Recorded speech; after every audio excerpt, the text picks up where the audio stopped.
Hello everyone, कैसे हैं आप लोग। मेरा नाम है श्रवण कुमार झा। आज हम मॉड्यूल 5 में कदम रखे हैं, जिसमें कि हमको फंक्शंस पढ़ना है। आज है हमारा डे 12 और फंक्शंस के अंदर जो हमको टाइटल आज का है वो मतलब कि हमको जो टॉपिक पढ़ना है वो defining and calling function. So let's start. Firstly हमको जानना है what do you mean by function. तो फंक्शंस का बेसिकली मतलब होता है कि एक सेट ऑफ कोड होता है फंक्शन। यहाँ पे लॉक ऑफ कोड लिखा है, इसको आप अपडेट करके सेट ऑफ कोड मतलब होता है, मतलब ब्लॉक ऑफ कोड होता है या फिर आप बोलिए सेट ऑफ कोड होता है, जिसका कि हम यूज करते हैं बाय कॉलिंग इट्स नेम। मतलब कि फंक्शन हम डिफाइन कर देते हैं एक नेम से और उस नेम को अपने जरूरत के अनुसार हम बार बार कॉल करते रहते हैं और उसका यूज करते रहते हैं। इसका हम बेसिकली यूज करते हैं कोड रीयूजिबिलिटी को प्रमोट करने के लिए। मतलब कि अगर आप फंक्शन क्रिएट कर लेते हैं तो आपको बार बार कोड नहीं लिखना पड़ता है, सिंपली आप फंक्शन के नेम से आप उसको कॉल करेंगे और फंक्शन का यूज करेंगे।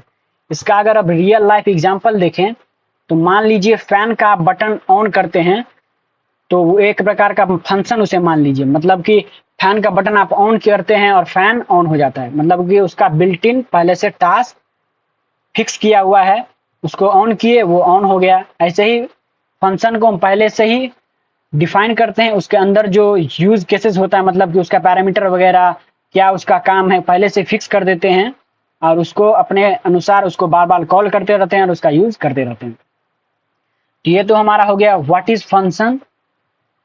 तो इसके बाद हम सीखते हैं कि what are the method of calling function. मतलब कि फंक्शन को कॉल करने का कितना टाइप्स का मेथड होता है।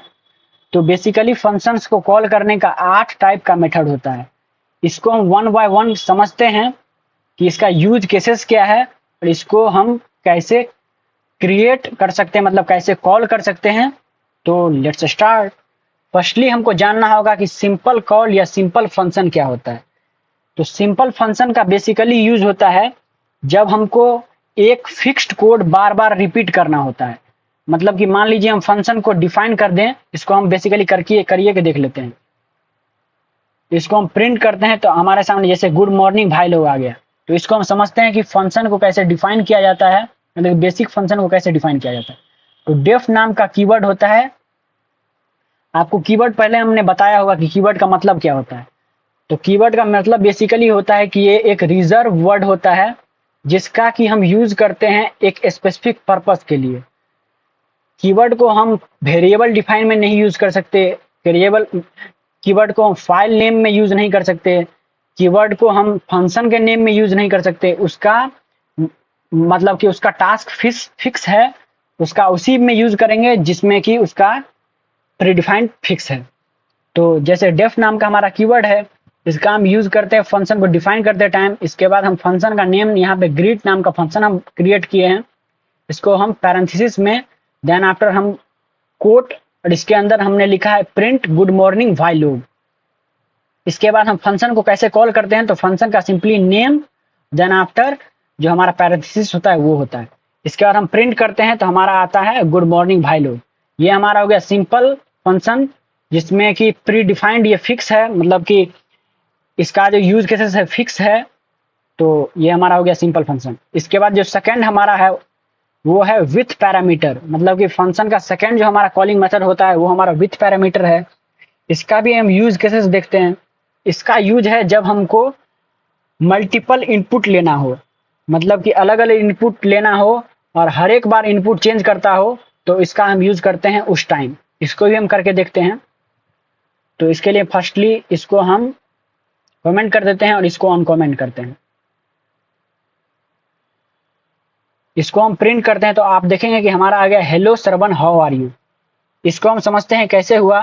पहले हम वैसे ग्रीट नाम का फंक्शन डिफाइन किए, इसके अंदर हम नेम नाम का पैरामीटर जो है वो पास किए। इसके बाद हम प्रिंट कर रहे हैं हेलो, देन आफ्टर नेम नाम का पैरामीटर यहाँ पे भी हम डाल रहे हैं। इसके बाद हम कर रहे हैं हाउ आर यू।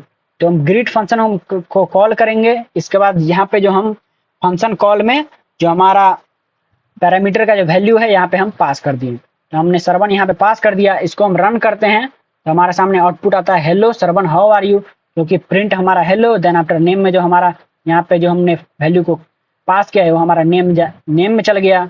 इसके बाद हाउ आर यू प्रिंट हो गया। ये हो गया विथ पैरामीटर। इसको हम कमेंट कर लेते हैं और आगे हम बढ़ते हैं। नेक्स्ट जो हमारा है वो है विथ रिटर्न, मतलब विथ रिटर्न वैल्यू। इसका जो हम यूज केस देखें तो इसका हम यूज करते हैं जब हमको आउटपुट को स्टोर करना होता है और उसको फर्दर कभी आगे यूज करना होता है। तो इसको भी हम करके देखते हैं। फर्स्टली इसके लिए हमको इसको अनकमेंट करना पड़ेगा। इसके बाद इसको प्रिंट करके हम आपको समझाते हैं कि ये जो हमारा आउटपुट है कैसे आया। तो इसके लिए हम पहले डेफ नाम का कीवर्ड जो हम फंक्शन को डिफाइन करने के लिए यूज किया जाता है। इसके बाद स्क्वायर नाम का हम फंक्शन यूज किए हैं। इसके बाद नम नाम का पैरामीटर यहाँ पे हम पास किए हैं। इसके बाद रिटर्न में हम रिटर्न जो है हमारा उसमें रिटर्न नाम का जो हमारा है उसमें फंक्शन वैल्यू भेजता है और जो जिसमें कि हम नम मल्टीप्लीकेशन में नम यहाँ पे पास किया, मतलब नम का जो वैल्यू आएगा वो नम से फिर से मल्टीप्लाई हो जाएगा। इसके बाद रिजल्ट नाम का जो हमारा वेरिएबल है उसके अंदर हम स्क्वायर कर रहे हैं, मतलब स्क्वायर नाम का फंक्शन उसमें हम पास कर रहे हैं। स्क्वायर नाम का फंक्शन में हम जो उसका जो वैल्यू है यहाँ पे 5 पास कर दिए। इसके बाद हम प्रिंट कर रहे हैं स्क्वायर इज। इसके बाद हम रिजल्ट जो वेरिएबल है यहाँ पे कॉल कर रहे हैं। इसको हम प्रिंट करते हैं तो हमारे सामने आया 25। इसको हम कुछ अलग वैल्यू से भी हम देख सकते हैं, जैसे यहाँ पे 9 डाल दिए तो 9 का स्क्वायर हम करेंगे तो हमारा सामने आ गया 81। तो ये हमारा हो गया विथ रिटर्न वैल्यू। इसको भी हम कमेंट कर लेंगे। इसके बाद हम नेक्स्ट की ओर बढ़ेंगे। नेक्स्ट जो हमारा है वो है डिफॉल्ट आर्गुमेंट। तो जानते हैं डिफॉल्ट आर्गुमेंट का कब यूज होता है। उसका यूज होता है कि जब मान लीजिए कि हमारा एक तो फंक्शन है और वो फंक्शन में यूजर भूल गया वैल्यू पास करते टाइम, तो हमारा डिफॉल्ट में रखा हुआ जो हमारा वैल्यू है वो हमारा बेसिकली कॉल हो जाएगा और प्रिंट हो जाएगा। इसको भी हम करके देखते हैं। सिंपली इसके लिए इसको भी हम अनकमेंट करेंगे। इसके बाद इसको अगर हम प्रिंट करेंगे तो हमारा ये प्रिंट हो गया। इसको हम जानते हैं कि ये कैसे हुआ। तो यहाँ पे वही हमने ग्रीड नाम का फंक्शन बनाया है। इसके अंदर जो हमारा नेम है गेस्ट, इसको हम नेम के अंदर में हम नेम नाम का एक पैरामीटर है जिसके अंदर गेस्ट जो है इसको डिफॉल्ट पैरामीटर हमने यहाँ पे पास किया है। इसके बाद हम प्रिंट कर रहे हैं वेलकम। ये नेम का जो वैल्यू है यहाँ पे हम डाल रहे हैं। इसके बाद हम ग्रीड फंक्शन कॉल कर रहे हैं। फंक्शन कॉल करते टाइम अगर मेरा मन है तो फंक्शन में हम कोई वैल्यू पास भी कर सकते हैं। अगर मेरा मन नहीं है कोई वैल्यू पास करने का तो नेम में जो रखा गेस्ट जो हमारा बाय डिफॉल्ट है वो यहाँ पे प्रिंट हो जाएगा। तो पहले में हम ग्रीड नाम का फंक्शन को विदाउट वैल्यू हम पास किए हैं। इसके बाद हम वैल्यू के साथ पास किए हैं। इसको हम प्रिंट करते हैं तो वेलकम गेस्ट आ गया, क्योंकि पहले में जो गेस्ट ग्रीड जो है वो डिफॉल्ट हमारा गेस्ट यहाँ पे डाल दिया गया है। इसके बाद श्रवण और शुभम करके यहाँ पे प्रिंट हो गया। इसके बाद हम आगे बढ़ते हैं। आगे जो हमको जानना है वो हमको जानना है कीवर्ड आर्गुमेंट। तो जानते हैं हमको कीवर्ड आर्गुमेंट का कब यूज करना होता है। तो कीवर्ड आर्गुमेंट का तब हम यूज करते हैं जब हमारा मल्टीपल आर्गुमेंट का यूज किया जाता है, मतलब कि हमको कंफ्यूजन ना हो, क्लैरिटी के लिए हम इसका यूज करते हैं। कीवर्ड आर्गुमेंट बेसिकली जो हमारा वैल्यू होगा जो की एंड वैल्यू के फॉर्मेट में पास करेगा। तो इसको भी हम करके देखते हैं। तो इसके लिए सिंपली इसको हम अनकमेंट करेंगे, देन आफ्टर इसको हम प्रिंट करेंगे और हम समझेंगे कि कैसे ये हुआ। तो हम सिंपली स्टूडेंट नाम का एक तो फंक्शन लिए हैं जिसमें कि हम नेम एंड एज नाम का 2 पैरामीटर यहाँ पे पास किए हैं। इसके बाद हम प्रिंट कर रहे हैं नेम, और नेम के अंदर में जो हमारा नेम नाम का पैरामीटर है उसको यहाँ पे पास कर दिया। प्रिंट जो हमारा एज है उसके अंदर में इसको पास कर दिए। इसके बाद स्टूडेंट नाम का फंक्शन को हम कॉल कर रहे हैं जिसमें कि एज नाम का पैरामीटर का यहाँ पे हम वैल्यू पास कर रहे हैं। वैल्यू हमारा 20 और नेम का जो पैरामीटर है उसका वैल्यू श्रवण। ये जो हमारा कीवर्ड आर्गुमेंट है ये कोई स्पेसिफिक ऑर्डर में हमारा प्रिंट नहीं करता है, मतलब कि कुछ भी इधर उधर हमारा प्रिंट कर सकता है, मतलब एज को पहले प्रिंट कर सकता है, नेम को बाद में कर सकता है। यहाँ पे ऑर्डर फिक्स नहीं होता है। इसको हम प्रिंट करते हैं तो हमारा आ गया नेम श्रवण और एज 20। इसको हम कमेंट कर लेंगे और हम आगे की ओर बढ़ेंगे। नेक्स्ट जो हमारा है वो है वेरिएबल लेंथ, जिसको कि हम आर्ग्स आर्गुमेंट बोलते हैं। वेरिएबल लेंथ फंक्शन क्या होता है, आर्ग्स। इसको अगर हम समझें तो इसका यूज हम तब करते हैं जब हमको पता नहीं होता है कि कितना नंबर हम इनपुट करने वाले हैं, मतलब कि अननोन नंबर हमको पता नहीं है कि कितना नंबर टाइम हम इनपुट करने वाले हैं। तो सिंपली इसका हम यूज करते हैं। इसको भी हम करके देखते हैं। तो इसको हम अनकमेंट करेंगे, देन आफ्टर इसको प्रिंट करेंगे तो हमारे सामने कुछ इनपुट आ गया, सम इज 30। तो इसको हम देखते हैं कि डिफाइन किया हम ऐड नंबर्स नाम का हमने फंक्शन को यहाँ पे क्रिएट किया है। इसके बाद जो हमने एस्ट्रिक, इसके बाद नम्स का जो हमने यूज किया है, इसका मतलब होता है कि यहाँ पे अनलिमिटेड पोजिशनल आर्गूमेंट लेगा, मतलब कि कितना भी हम वैल्यू डालते जाएं वो हम लेते जाएगा। इसके बाद हम टोटल नाम का एक तो वेरिएबल है, इसको हमने 0 से इनिशियलाइज किया है। इसके बाद फॉर लूप हमने स्टार्ट किया, फॉर एन इन नम्स। इसके बाद नम्स में हम डाल रहे हैं total plus equal to n, मतलब कि जितना वैल्यू आते जाएगा वो प्लस होते जाएगा। इसके बाद हम प्रिंट कर रहे हैं सम इज, इसके बाद टोटल, यहाँ पे जो हमारा टोटल नाम का जो है यहाँ पे जो है इसको हम यहाँ पे पास कर दिए। इसके बाद जो हमारा आते जाएगा, यहाँ जैसे फंक्शन को यहाँ पे हम कॉल किए तो पहले हम 5 डालें तो 5 आएगा, इसके बाद 10 आएगा, 10 5 में ऐड हो जाएगा, इसके बाद 15 आएगा, 15 में ऐड हो जाएगा, तो हमारा जो बेसिकली आ गया 30 आ गया। इसके बाद हम आगे बढ़ते हैं। सेकंड लास्ट जो हमारा है वो है वेरिएबल लेंथ, जिसको कि हम के वर्क्स भी बोलते हैं। इसको हम समझते हैं कि इसका यूज केसेस क्या होता है। तो इसका हम यूज तब करते हैं जब हमको डायनेमिक की वैल्यू इनपुट चाहिए, मतलब कि डिक्शनरी टाइप हमको इनपुट चाहिए, मतलब उसको हमको हैंडल करना है डिक्शनरी टाइप इनपुट को, तो इसका हम यूज करते हैं। हमने आपको डिक्शनरी नहीं पढ़ाया है तो आपको ये समझने में थोड़ा दिक्कत हो सकता है। अगर दिक्कत आपको लगे तो जब आपको डिक्शनरी हम पढ़ा देंगे देन आफ्टर इसको आप फिर से देख लीजिएगा, तो आपको समझने में कोई दिक्कत नहीं होगा। अभी भी मैं आपको आशा करता हूँ ये दिक्कत नहीं होगा, क्योंकि मैं आपको अच्छे तरीके से इसको समझाने का प्रयास करूंगा। तो फर्स्टली इसको हम अनकमेंट करेंगे, देन आफ्टर इसको हम प्रिंट करेंगे तो हमारे सामने कुछ ऐसा आउटपुट आ गया। इसको हम समझते हैं कि कैसे ये हुआ। तो इसमें पहले ही आपको पता है डिफाइन से फंक्शन क्रिएट होता है। इसके बाद इंट्रोड्यूस नाम का हमारा फंक्शन है, इसमें हम एस्ट्रिक इन्फो जो हमारा है वो कर रहा है मल्टीपल कीवर्ड आर्गूमेंट जो हमारा वो लेगा। इसके बाद हम फॉर नाम का फॉर लूप है, इसके बाद की and value in info dot item जो कि है हमारा लूप, हर एक कीवर्ड की एंड वैल्यू पेयर के लिए हमने यहाँ पे एक लिखा है।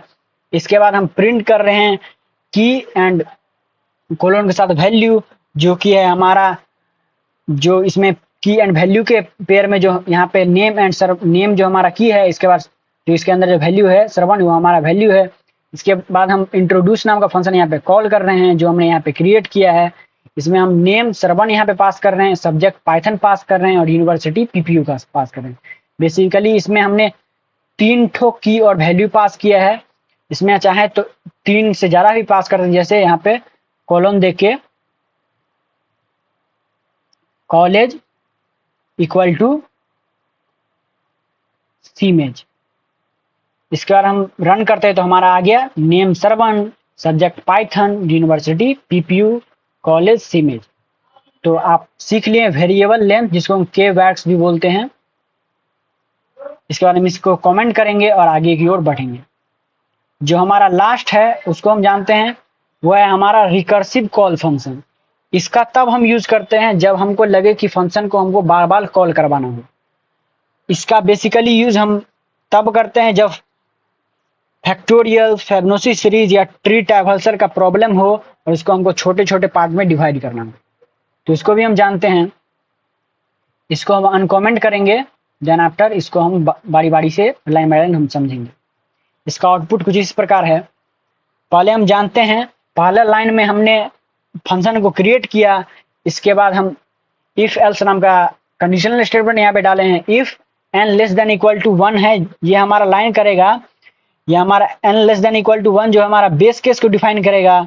इसके बाद जो हमारा नीचे में एल्स, जो हमारा एल्स पार्ट है, जो हमारा रिकर्सिव स्टेप जो हमारा एल्स पार्ट है, इसके बाद उसके अंदर हमने लिखा है रिटर्न एंड मल्टीप्लीकेशन, मतलब n asterisk factorial n minus 1 जो कि हमारा फंक्शन खुद को कॉल करने के लिए यहाँ पे यूज किया गया है। इसके बाद हम प्रिंट कर रहे हैं factorial of n equal to factorial जो हमारा फंक्शन है यहाँ पे कॉल किया जा रहा है। इसके अंदर जो 3 जो हमारा वैल्यू है यहाँ पे पास किया जा रहा है। इसको हम रन करते हैं तो हमारा आउटपुट कुछ इस प्रकार है। 3 का फैक्टोरियल 6 हो गया। इसको हम नया वैल्यू डाल के भी दे सकते हैं, जैसे 5, यहाँ पे भी 5।